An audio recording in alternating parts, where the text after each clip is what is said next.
Cela faisait des années, et pourtant presque rien n'avait changé. 10 ans que je n'avais pas mis les pieds au parc. J'avais beau être un adulte aujourd'hui, le petit garçon en moi sautillait de joie à la vue de l'emblématique château à l'entrée du parking. De plus, aujourd'hui était un jour très particulier. Mon grand-père allait m'avouer son plus grand secret. Pour cela, il m'avait remis un billet pour le parc, ainsi qu'une lettre. Mon cher Hugo, aujourd'hui est un grand jour pour toi comme pour moi. Tu commences ta vie d'adulte alors que moi, j'ai presque terminé la mienne. C'est pour cela que je vais te révéler mon plus grand secret. Un secret transmis de génération en génération.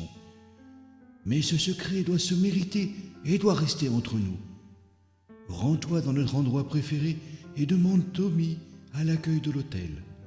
J'ai confiance en toi, mon garçon. Grand-papa. Je relisais chaque mot de la lettre, tandis que le tapis roulant m'entraînait devant l'hôtel, où la célèbre souris indiquait l'heure.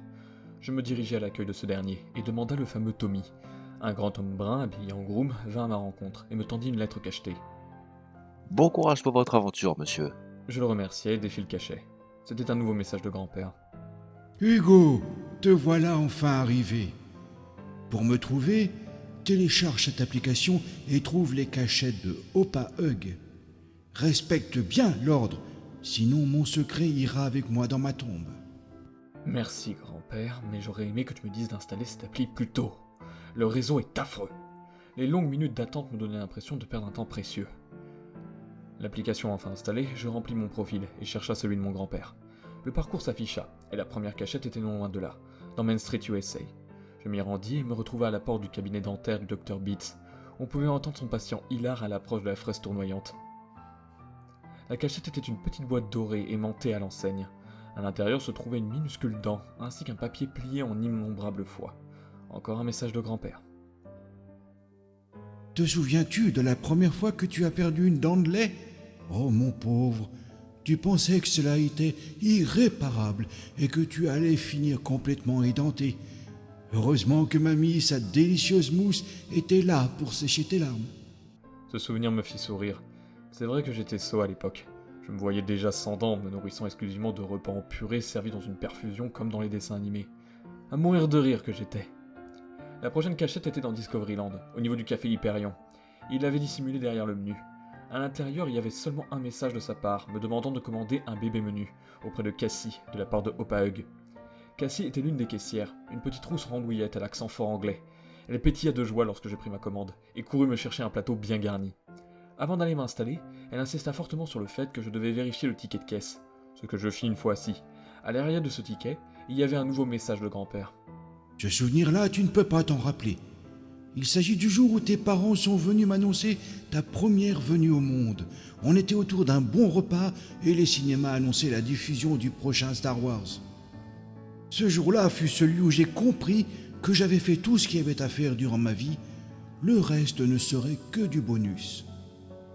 Profite de ce repas, mon garçon, qu'il t'apporte la force nécessaire pour ta prochaine destination. Je manquais de m'étouffer à mon repas. J'imaginais mes parents annoncer la nouvelle à grand-père avec des répliques cultes de la saga. Cela ne m'aurait pas surpris de leur part, et je maudis le fait que cet instant n'a pu être filmé.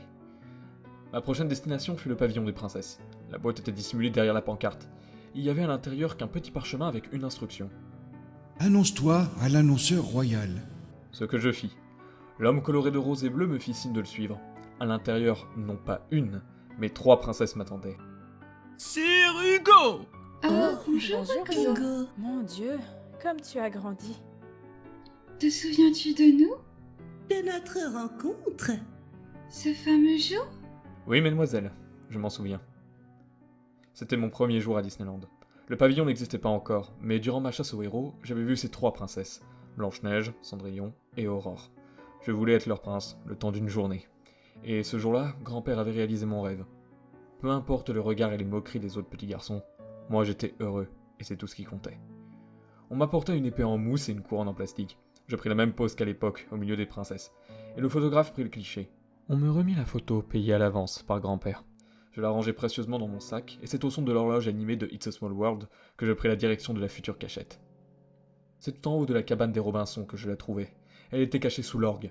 À l'intérieur, cette fois, il y avait une vieille photo de grand-père et moi, à cet endroit précis. On tirait des grimaces de pirates en tenant le gouvernail. Il y avait un message au dos.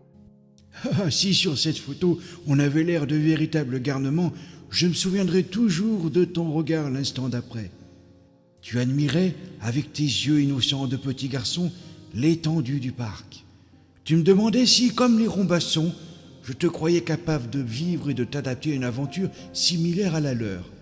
Je te l'ai assuré à l'époque, et je te le confirme aujourd'hui, tu t'es très bien adapté à ta grande aventure qu'est ta propre vie.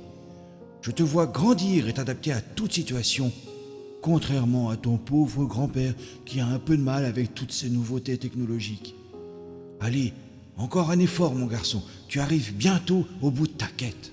J'essuyai une larme et me dirigea vers la dernière cachette. Ma joie éclata lorsque je vis qu'elle était au Phantom Manor, mon lieu favori. Je connaissais l'histoire des Ravenswood par cœur. Je rêve qu'un jour une adaptation du roman sorte sur grand écran. Je cours vers l'emplacement de la boîte. Elle était derrière le tombeau sonore où on pouvait entendre un cœur battant à l'intérieur. Dans la boîte seulement, un message comptant un mot « Bouh ». Très drôle, grand... Bouh! Ah! Grand-père. Hugo mon garçon, comme je suis heureux de te voir. Grand-père, tu m'as fait peur. Comme à l'époque. Oui, comme à l'époque. Bien, comment tu me trouves? Grand-père avait déniché un costume d'époque noir et gris. On aurait dit Gomez Adams. Très élégant. Parfaitement assorti à l'attraction. Parfait, parfait.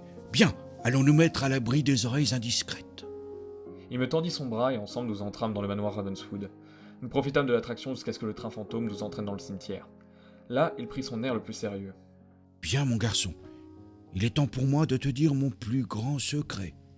Je t'écoute, grand-père. J'ai découvert la fontaine de Jouvence. La quoi?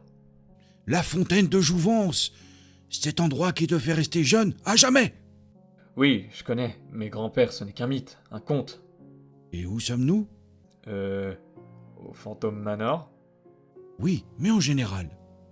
À Disneyland? Et qu'est-ce que Disneyland? Un parc? C'est plus qu'un parc. C'est quoi alors? Rappelle-toi pourquoi Walt a construit le premier parc Disneyland. Il me fallut un petit moment pour me remémorer le reportage sur Walt Disney. Il a construit ce parc dans le but que l'on se coupe de la réalité ennuyeuse du quotidien. Et cela n'est-il pas le but des contes? Grand-père, t'es en train de me dire que le parc est la fontaine de Jouvence? Pas seulement, mon garçon. Oh grand-père, j'ai du mal à te comprendre là. Aujourd'hui, je t'ai fait revivre tout un tas de souvenirs liés à ce parc, certes, mais surtout liés à ton enfance. Je confirme. Où veux-tu en venir? Je t'ai dit que ma vie d'adulte se terminait. Mais je ne t'ai jamais dit que ma vie d'enfant était finie. Grand-père. Ce sont ces souvenirs, la fontaine de Jouvence. Ces souvenirs heureux d'un enfant innocent qui s'amuse. Et lorsque j'ai vu comment tu t'amusais et amusais les autres dans de tes doublages sur YouTube, c'est à ce moment-là que je me suis dit que, toi aussi, tu l'avais trouvé.